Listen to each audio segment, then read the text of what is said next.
तपाईँ हामीले भन्दाखेरि एकदम चुत्थो शब्द चुत्थो भाषा हुनुपर्छ। उहाँहरूसँग हामी टेबलमा बसेर कुरा गर्न सक्छौँ। कुराको प्रसङ्ग के भन्दा उहाँले 1903 को प्रसङ्ग उठाइराख्नु भएको छ भने तपाईँ हामी 1805 मा 1700 मा 1500 मा 1200 मा अगाडि गएर आजभन्दा 2000 वर्ष अगाडि अथवा नेपालको इतिहासमा हेर्ने हो भने त मल्लकालीनमा जाने हो, त्योभन्दा अझै अगाडि जाने हो भने त कुनै बेला नेपालको अधीनमा पनि त भारत थियो नि त। उहाँहरूले 100 वर्ष अगाडिको कुरा गरेर हुँदैन। हामी 200 वर्ष अगाडि गइदियौँ भने के होला? अति नै झुर, त्यसको कन्टेस्ट झुर भएर, त्यहाँ देखाउने पात्र झुर भएर, त्यहाँ देखाएको जुन सिनारियो छ, जुन विषयवस्तु छ, जुन त्यसले परिणाम दिन्छ, त्यो सबै नै अति नै अनुपयुक्त भएर पनि 3, 4, 5 महिनापछि बल्ल तिनीहरूले रिलिजमा लगे। तै पनि जब बेस नै सही हुँदैन, त्यसको आधारभूमि सही छैन र आस्थामाथि चाहिँ आस्थालाई विभिन्न किसिमले संसारलाई टक्कर दिन्छु भनेर आफूलाई पावरफुल मानिरहँदा जब उसले यस्तो जबरजस्ती शक्तिहरू चाहिँ उसले प्रयोग गर्न थाल्छ नि, यसको अर्थ मान्नुहोस् ऊ चाहिँ स्खलित र खस्कँदै गएको यो थ्योरी हो। दर्शकबिन नमस्कार, रातो पर्दा सहित सम्पूर्ण मिडियामा स्वागत छ। म प्रेम पुनको तर्फबाट आज हामी अहिलेको निकै नै जल्दो बल्दो विषय, खास गरी यो आदिपुरुष जो दक्षिण भारतीय हिन्दी फिल्म छ र नेपालमा पनि अहिले रिलिज भइरहेको छ, यही फिल्मको सेरोफेरो र समग्रमा राम रावण र रामायणकालीन कुराहरूमा म कुराकानी केन्द्रित गर्नेछु। र मसँग कुराकानी गर्नको लागि यति बेला डाक्टर सागर ढकाल हुनुहुन्छ, जो वातावरणको क्षेत्रमा उहाँले लामो अनुभव सङ्घाल्नु भएको छ भने विभिन्न विषयमा जानकार हुनुहुन्छ यी यस्ता यावत विषयहरूमा। म कुराकानी सुरु गर्छु अब। नमस्कार सर, स्वागत छ हजुर। धन्यवाद। धन्यवाद। तपाईँले आफूलाई चाहिँ के भनेर चिनाउन चाहनुहुन्छ खास?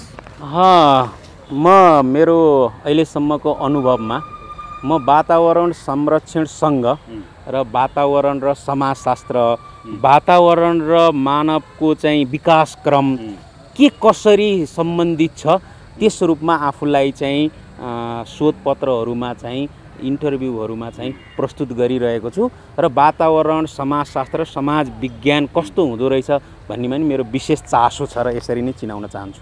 ओके, अब समाजशास्त्र भन्ने बित्तिकै तपाईँको यस समाजको विकास क्रम भन्ने कुरा आयो, अनि सँगसँगै अब पहिलाको हिस्ट्री त जोडिन्छ नै यसमा, होइन?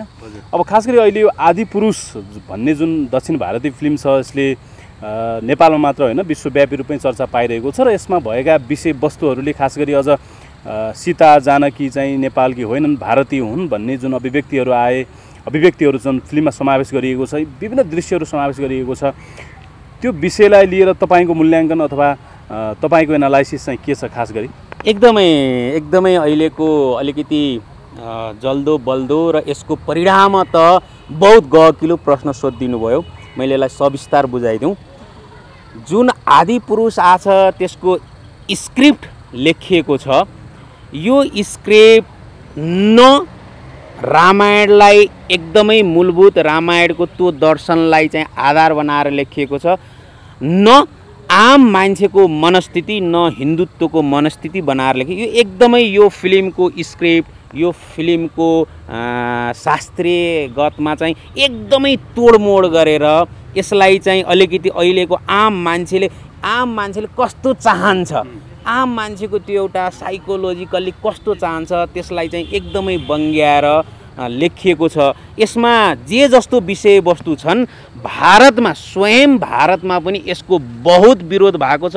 कसरी विरोध भएको छ भन्दा उनीहरूले धर्मशास्त्रमा यो प्रसङ्ग कदापि होइन, यसमा रामको भूमिका, रामको जुन उहाँलाई चाहिँ त्यहाँ परिकल्पना गरेर देखाइएको छ यो बिल्कुल होइन, सीतालाई जुन भूमिकामा राखिएको छ त्यो होइन, रावणको भूमिका त्यहाँ देखिने शास्त्रबाट आएको पात्रहरू यो प्रक्रियागत होइन। त्यस हुनाले त्यहाँ पनि त्यहाँको उच्च अदालतमा यो मुद्दा गइ नै सकेको छ, तपाईँ हामीले छ्यापछ्याप्ती पाएको छौँ। त्यस हुनाले भारतमा अथवा यो धर्मसँग अथवा हिन्दू धर्म सम्बन्धित भारतमा पनि यसले चाहिँ पोजिटिभ भन्दा नेगेटिभ, हामीले आस्था मान्ने धर्मशास्त्र, हामीले आस्था मान्ने त्यो राम राज्य, हामीले आस्था मानेको त्यो सीता, यावत दृश्यहरूले चाहिँ हामीलाई चाहिँ हाम्रो भावी सन्तानलाई नै यसले चाहिँ एउटा मार्ग, एउटा गलत मार्गमा चाहिँ लगेको छ है भनेर त्यहाँ पनि बहुत विरोध भएको छ। नेपालमा त अब विभिन्न इस्युमा चाहिँ यो चाहिँ विरोध भइरहेको नै छ।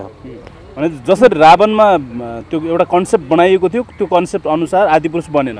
होइन त्यति मात्रै होइन कि सर, जस्तै तपाईँ हामी सबैले फिल्म हेरेका छौँ, फिल्मको प्रभाव कस्तो छ भन्दा हेर्नुहोस्, फिल्मलाई डाइरेक्टरले कसरी प्रस्तुत, अब मैले त चाहिँ विदेशको चाहिँ न्युयोर्क टाइम्सहरूले अनि ब्रिटिसमा पनि त्यो चल्दाखेरि तिनीहरूको चाहिँ त्यहाँका चाहिँ फिल्म समीक्षकहरूले लेखेको पढिरहेको छ। स्पष्ट के लेखेका छन् भन्दा तपाईले आफ्नो इपिक भनेको विदेशमा तपाईले यस्तो धर्मशास्त्रमा यस्तो फिक्का फिल्म गराउनु जो हाम्रो बलिउडबाट नक्कल गरेर बनाउन खोज्नुहुन्छ।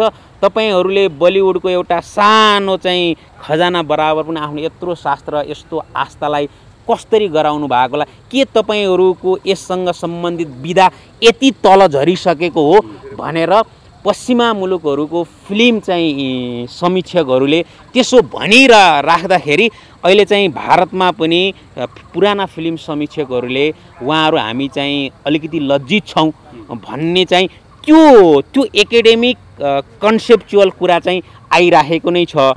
त्यस हुनाले यो फिल्म त हेर्नुहोस् यो हदसम्म आउनु नै हुन्थेन। यो आउनुभन्दा अगाडि तपाईँहरूलाई थाहा छ जनवरीमा रिलिज हुन्छ भनेर भनिरहँदाखेरि अति नै झुर, त्यसको कन्टेस्ट झुर भएर, त्यहाँ देखाउने पात्र झुर भएर, त्यहाँ देखाएको जुन सिनारियो छ, जुन विषयवस्तु छ, जुन त्यसले परिणाम दिन्छ, त्यो सबै नै अति नै अनुपयुक्त भएर पनि 3, 4, 5 महिनापछि बल्ल तिनीहरूले रिलिजमा लगे। तैपनि जब बेस नै सही हुँदैन, त्यसको आधारभूमि सही छैन र आस्थामाथि चाहिँ आस्थालाई विभिन्न किसिमले चाहिँ साँच्चै भन्ने नि रावणीकरण गरिरहेछ, त्यसमा चाहिँ न भारतीयहरूले आफूले त्यसलाई आत्मसात गरेका छन्। मैले अस्ति आजै बिहान इन्डियाको चाहिँ उज्जवल दैनिकबाट त्यहाँ स्क्रिप्ट लेखेको के लेखेका छन् भन्दा त्यहाँकाले हेर्नुहोस् बडो इन्ट्रेस्टिङ छ त्यो पनि। हामी भारतीयहरू फिल्मको लागि आफ्नो चाहिँ धर्म, आफ्नो आस्था, राम राज्य, हाम्रो त्यो अबको हजारौँ वर्षपछि भारतको जुन शक्ति हो त्यो त चाहिँ राम राज्यसँग नै सम्बन्धित हो। अहिले मोदीको देख्नुहुन्छ भने संसारको एउटा हुइम हेर्नुहुन्छ भने त त्यहाँको पुरानो धर्मशास्त्रले नै गाइड गरेको अर्थमा के त्यो हाम्रो भारतको एउटा सौभाग्य, एउटा ऐश्वर्यलाई नै यस्ता फिल्महरू गराएर कतै डाइभर्ट त गर्न खोजिया छैन समाजलाई भनेर भारतीयहरू समीक्षकहरू नै अहिले बहुत गुनासो चाहिँ गरिराख्नु भएको छ। जस्तो अब बाहुबलीकै डायलग राइटरले पनि अब यो खास गरी सीता अथवा जानकी त भारतकै छोरी हुन् भनेर फेरि पनि अभिव्यक्ति दिए उनले। 1903 भन्दा अगाडि त नेपाल चाहिँ भारतकै एउटा हिस्सा थियो भन्ने अभिव्यक्ति पनि दिए। हजुर होइन यो त यस्तो तपाईँ हामीले यसलाई सरासर गलत र सरासर झुटो त्यस्तो 1903 आजभन्दा करिब 100-120 वर्षको एउटा उदाहरण दिनुहुन्छ नि, त्यो उदाहरणलाई त तपाईँ हामीले भन्दाखेरि एकदम चुत्थो शब्द, चुत्थो भाषा हुनुपर्छ। उहाँहरूसँग हामी टेबलमा बसेर कुरा गर्न सक्छौँ। कुराको प्रसङ्ग के भन्दा उहाँले 1903 को प्रसङ्ग उठाइराख्नु भएको छ भने तपाईँ हामी 1805 मा 1700 मा 1500 मा 1200 मा अगाडि गएर आजभन्दा 2000 वर्ष अगाडि अथवा नेपालको इतिहासमा हेर्ने हो भने त मल्लकालीनमा जाने हो, त्योभन्दा अझै अगाडि जाने हो भने त कुनै बेला नेपालको अधीनमा पनि त भारत थियो नि त। उहाँहरूले 100 वर्ष अगाडिको कुरा गरेर हुँदैन। हामी 200 वर्ष अगाडि गइदियौँ भने के होला? संसार चाहिँ आजभन्दा 1 अर्ब वर्ष अगाडि जाने हो भने यो जियोलोजिकल्ली 7 वटा कन्टिनेन्ट थिएन, एउटै थियो, त्यसलाई पाइन्जिया भनिन्थ्यो। बिस्तारै यसको आन्तरिक रूपमा 7 वटा चाहिँ कन्टिनेन्ट छुट्टिएका हुन्।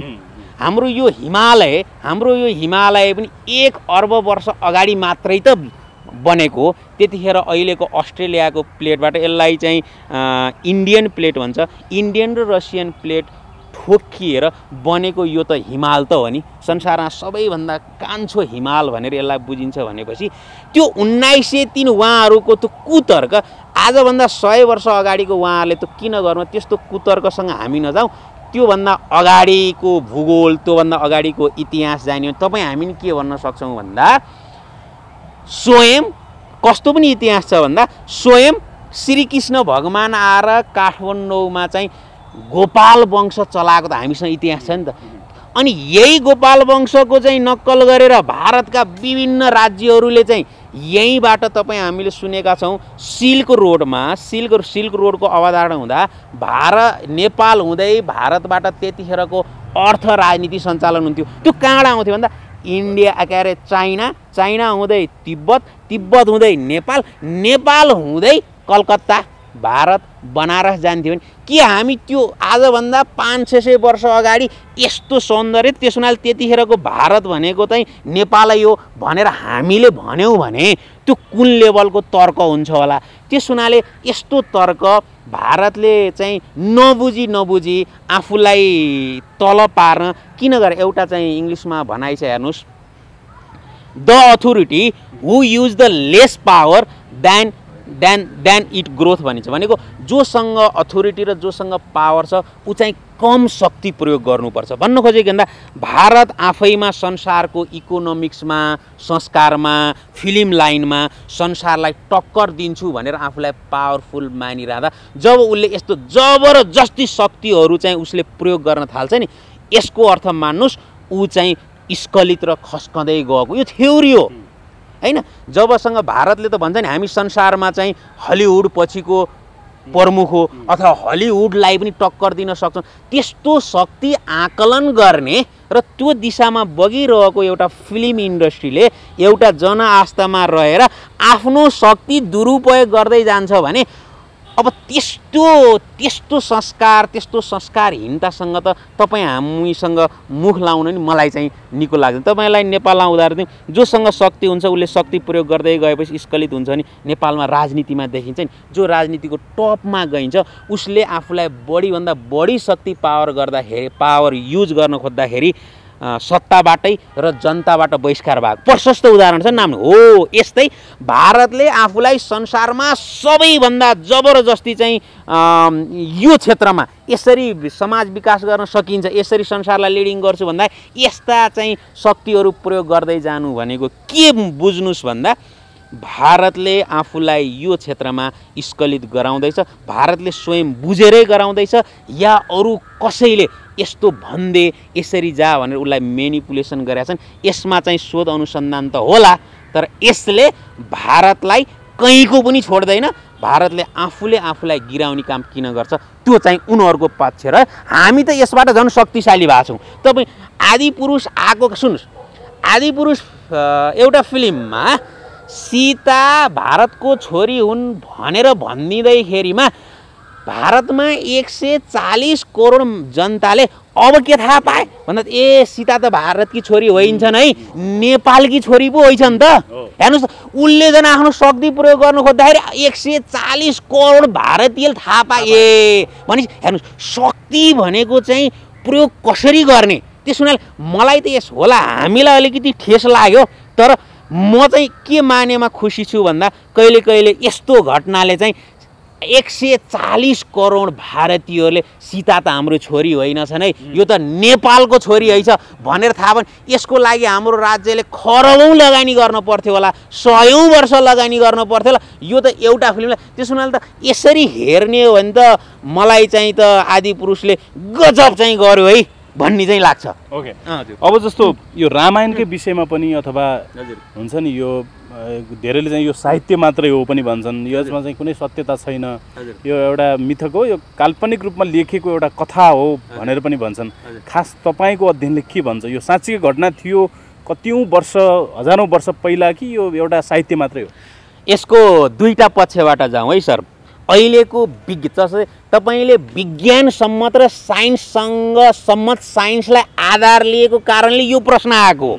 सुन्नुहोस् है, साइन्सलाई आधार मानेर यो प्रश्न आएको। तर प्रश्न के हो भन्दा हेर्नुहोस् यो मानव यो समाज चाहिँ दुई प्रकारले चल्छ।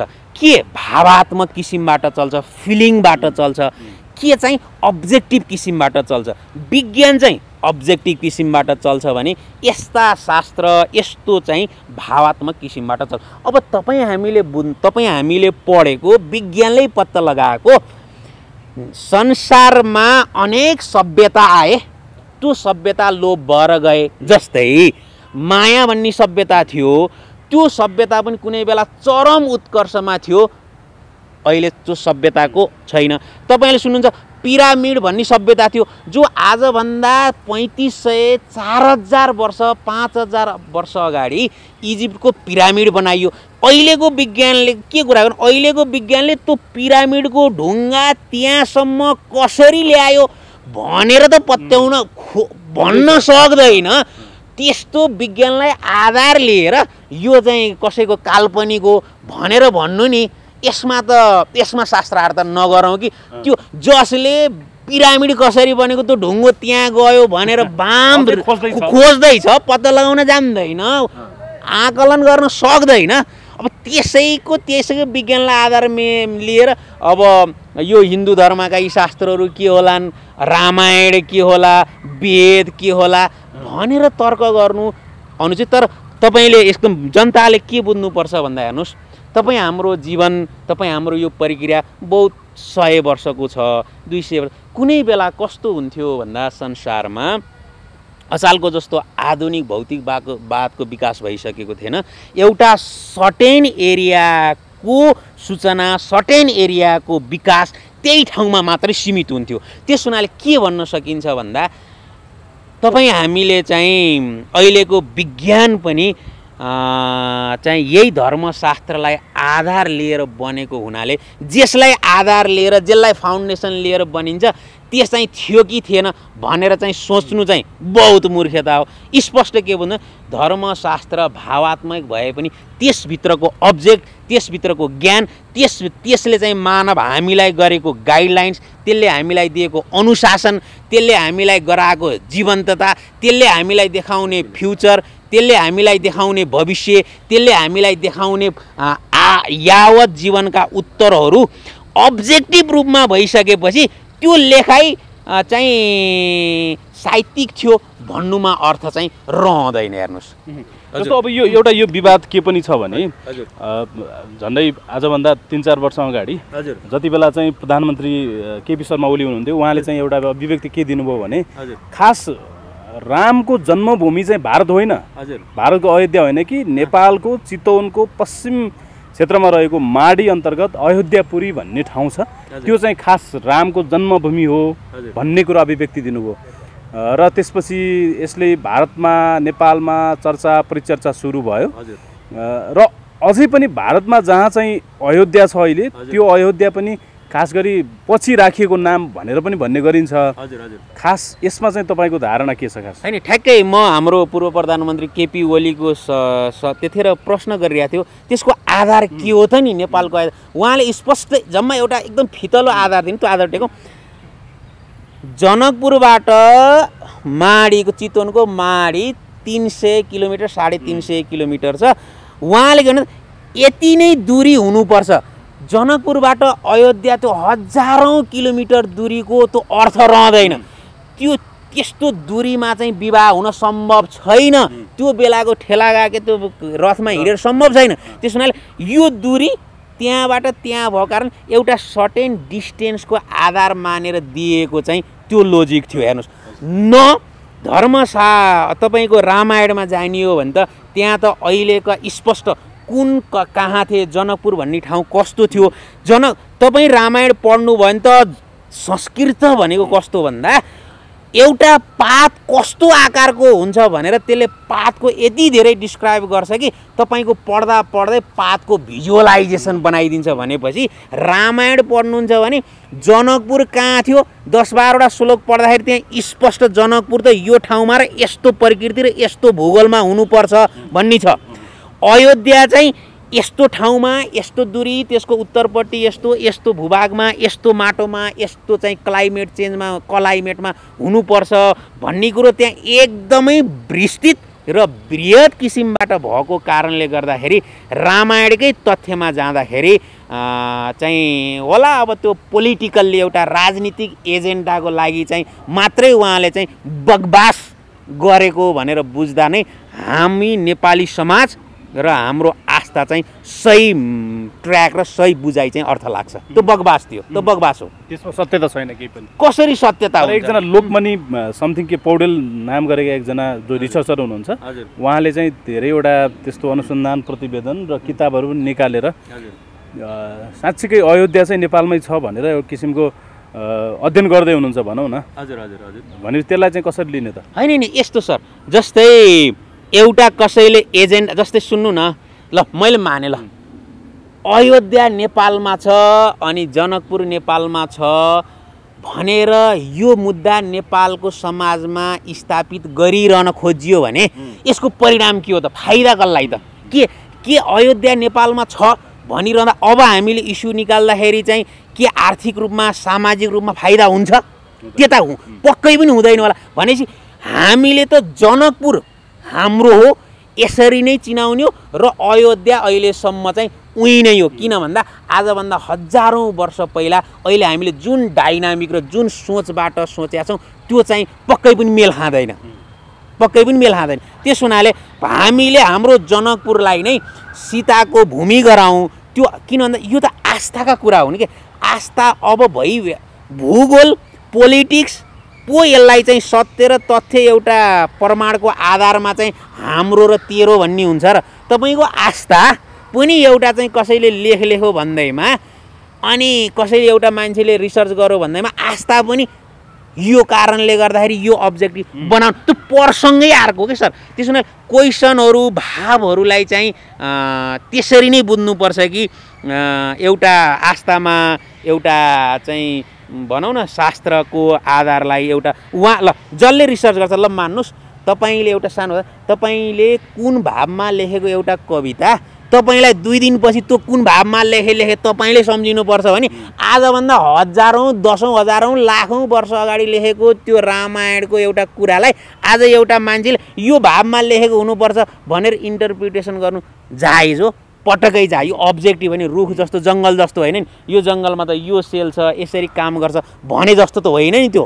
त्यस हुनाले त्यो आस्थासँग यही हो कि सर, हाम्रो नेपाली समाजलाई यति भ्रमित किन गरिरहेछ कि आस्थासँग समाजको संरचनासँग तपाईँ र हाम्रो चाहिँ मित्रतासँग तपाईँ र हाम्रो समुदायको बोन्डसँग तपाईँ र हाम्रो समाजसँग तपाईँ र हाम्रो भावनात्मक यो विकाससँग किन खेलिन्छ त्यो बहुत गम्भीर प्रश्न चाहिँ यो सिर्फ यो भावनात्मक चाहिँ कोही एउटा चाहिँ मान्छेले खेल खेल्न खोजेको मात्रै अर्थ हो सर।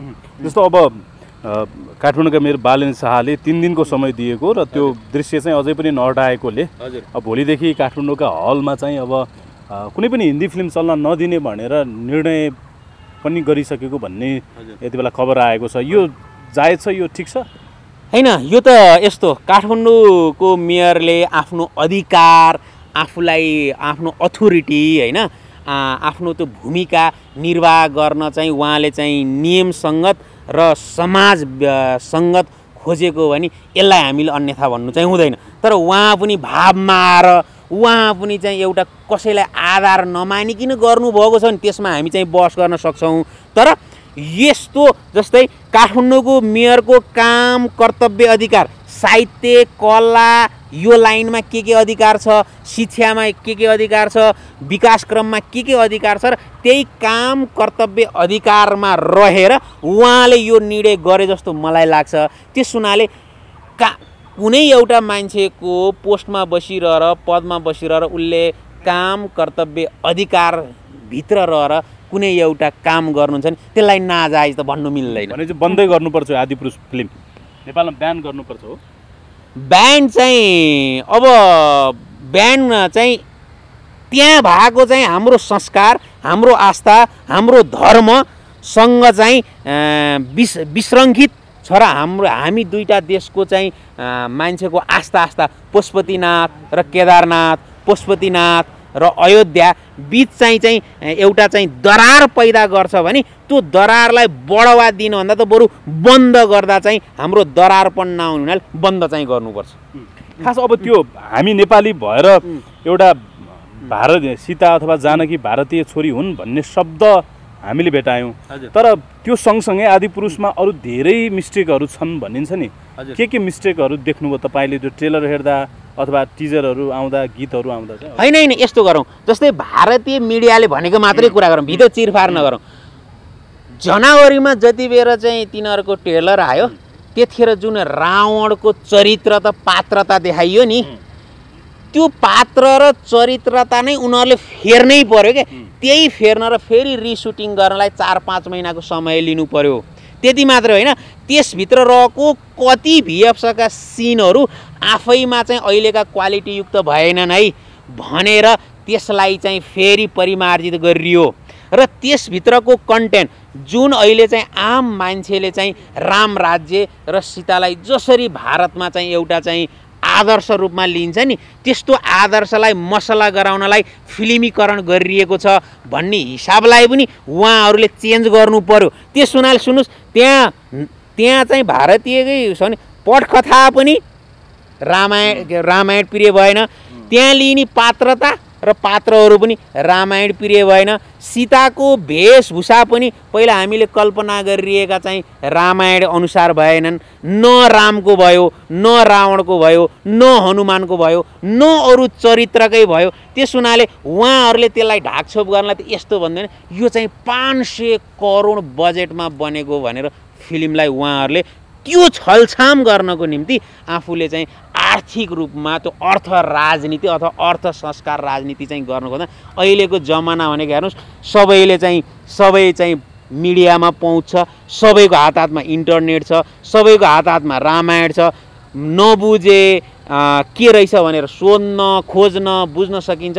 अब चाहिँ आम मान्छेले के बुझ्नुपर्छ भन्दा राइटरहरूले पनि हामी आजभन्दा 20-30 वर्ष अगाडिको चाहिँ मनस्थितिबाट अबको चाहिँ हाम्रो भ्युअरहरू हाम्रा दर्शकहरू चाहिँ हामीलाई चाहिँ पत्याउनु न। उहाँहरू पनि हरेक मान्छे स्क्रिप्टर हो, हरेक मान्छे राइटर हो भनेर त्यो ओमपुरी हो को समथिङ निर्देशक, उहाँ भनेको 60-65 वर्ष, उहाँलाई अझै पनि के धङधङ छ। आजभन्दा 30 वर्ष अगाडि उहाँले जे लेखिदिनु भएको थियो, जे स्क्रिप्ट गर्नुभएको थियो, त्यतिखेर त आम जनतासँग यति धेरै मिडिया थिएन नि त। जे छ उहाँहरूको इन्फर्मेसनलाई आधार मान्नु पर्थ्यो। उहाँलाई त्यो धङधङी, त्यो पागलपन, त्यो खाले मनस्थितिले काम गरेको कारणले आज पनि 2023मा आउँदाखेरि यत्रो मिडियामा आउँदाखेरि होइन मैले जे लेखेको छु, जे सोचेको छु त्यो नै सही सत्य हो। त्यस्तो अपभ्रंशित त्यस्तो डाइरेक्टरले चाहिँ बिल्कुल गर्न हुन्थेन। त्यसमा अब प्रवासले पनि अब हाम्रो त्यस्तो बाहुबली हिरो कसरी भन्नुभएको, कसरी हुन्छ भन्नु, त्यस्तो बाहुबली जस्तो खिलेको त्यस्तो बाहुबली आखिर कथा त्यो हो क्या फिक्सन। त्यो फिक्सनमा त्यस्तो अर्थ दिने मान्छे रामायण जस्तो चाहिँ खेल्न खोज्दाखेरि चाहिँ उहाँले कसरी। अर्को एउटा समाचार आइरहेको छ, भारतको एस जुन हामीले चाहिँ केजिएफ हिरो भने उहाँले चाहिँ उहाँलाई पनि एउटा अफर आएर गएछ रावणको पात्र, म चाहिँ खेल्दैन। किन भन्दा हो, किनभने भारतमा त्यो दिग्गजहरू प्रवास पनि त्यो दिग्गज अन्तर्गत हिरो हो। उहाँ कसरी मेनिपुलेसन हुनु, कसरी खेल्नुभयो, सायद अबको 1-2 महिनापछि प्रवासलाई कुनै इन्टरभ्यू जीवनको सबैभन्दा बढी मैले घात र पश्चाताप यही फिल्म खेल्दा छ, मलाई माफी दिनु प्रवासले आफै भन्नु। त्यो सुन्न अब 1-2 महिना कुरौँ न, बस कुरौँ। हस्, थ्याङ्क यू सो मच। तपाईँलाई यो टाइम दिनुभयो, तपाईँलाई धेरै धन्यवाद। धेरै धन्यवाद। मेरो आफ्नो कुरो र चाहिँ हाम्रो समाजले आस्थालाई कसरी ल्याछ भन्ने कुरा मेरो 2 शब्द राख्न दिएकोमा तपाईँहरूलाई धेरै नमस्कार।